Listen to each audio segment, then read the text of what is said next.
there, my name is Catherine Phillips and welcome to Allergies in the Kitchen, where we are learning to cook and shop allergy friendly together. Tonight is pizza night. I'm going to show you how I make my pizza crust for my son. This is top 8 allergy friendly. I make the mini pizza crust for my son since he's the only one who eats these. The recipe I'll link in the description box below. She actually makes a whole pizza, so you can do a whole pizza, or you can make smaller ones, and I like to freeze them. I usually get about 8 pizza crusts out of this recipe. She gets 1 large pizza crust. I usually make them pretty thin, so you might could get 2 large pizza crusts, I would think, since I'm making 8 smaller ones. But this is free of the top 8 allergens, and it's quite delicious. The texture is pretty close to what you're gonna get with regular. It's not quite as chewy, but it's not dense, and the flavor is delightful. Please remember, if you want to get more allergy-friendly content like this, hit that red subscribe button down below, turn the notification bell on so that you're notified when I post new videos. I also post a lot of allergy-friendly content on my Instagram. If you'll check it out and give me a follow there, then you can see in real time some of our snacks and stories and recipes that I'm making. I post a lot of our dinners there that I don't share on YouTube. So if you want to check it out, I would really appreciate it. Everybody loves a pizza night, so let's get to it. Here are all of my ingredients I'm going to use to make the top 8 allergen-friendly pizza crust. I already have my 1.5 cups of warm water. You want this to be at about 100 degrees, and I'm just adding my tablespoon of honey to that, and then I'm going to add my yeast packet. I'm using regular active yeast, not instant yeast, so I'm going to go ahead and proof this here. If you're using instant yeast, then you can just add it in with your flour mixture, and as long as your water's warm, it should bubble and rise.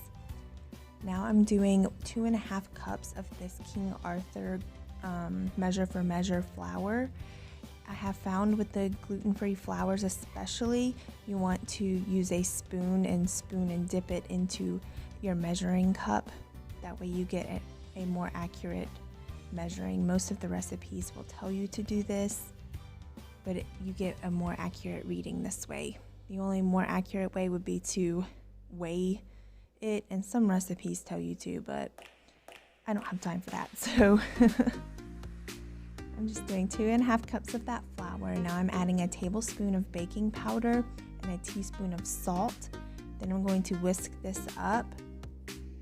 You just want to whisk it and make sure it's all combined. That way everything activates correctly. And once I have this whisked up, I make sure that my yeast mixture has proofed and it was nice and bubbly, so I went ahead and poured that in. Then I'm going to use the paddle attachment on my KitchenAid mixer to mix that up. Once that's all mixed up, I'm going to add my oil. I'm using 1/2 cup of olive oil here. And then I'm going to add in a teaspoon of apple cider vinegar.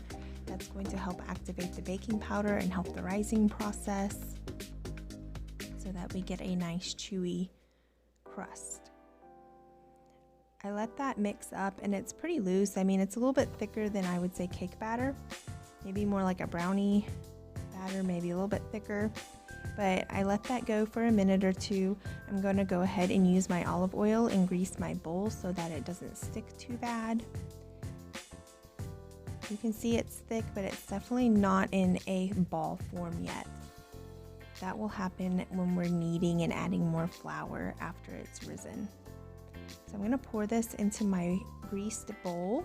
I'm going to cover it with a kitchen towel, and then I'm putting it in my oven at about 200 degrees, between 100 and 200 if you have a warm setting. Some ovens have a setting specifically for letting doughs rise. So I'm going to put this in my oven covered with a kitchen towel for about 30 minutes to rise. You can also set it on top of your stove if you're preheating your stove to 425 or something, and that will help, but it needs the warmth in order to rise. Now it's very sticky So I'm adding a bunch of flour. It says in the recipe that you only need a couple tablespoons. I always need a whole lot more. I probably add another half a cup, probably maybe a third cup of flour. I start out using my bench scraper to help so I don't get into too much of a mess. But you can see the more I knead it and the more flour I add, it does come together into a ball form.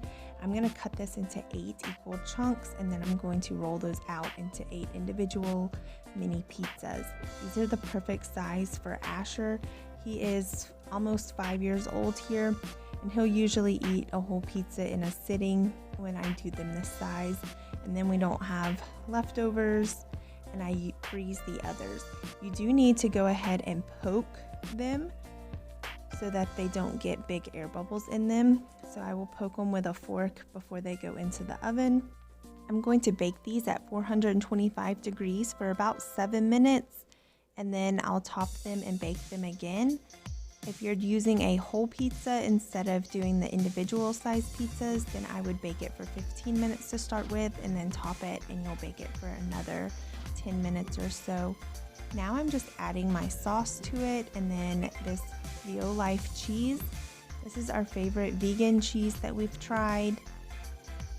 It is coconut based, so if that's an allergy of yours, you're not going to be able to use it, but it's free of the top 8 allergens.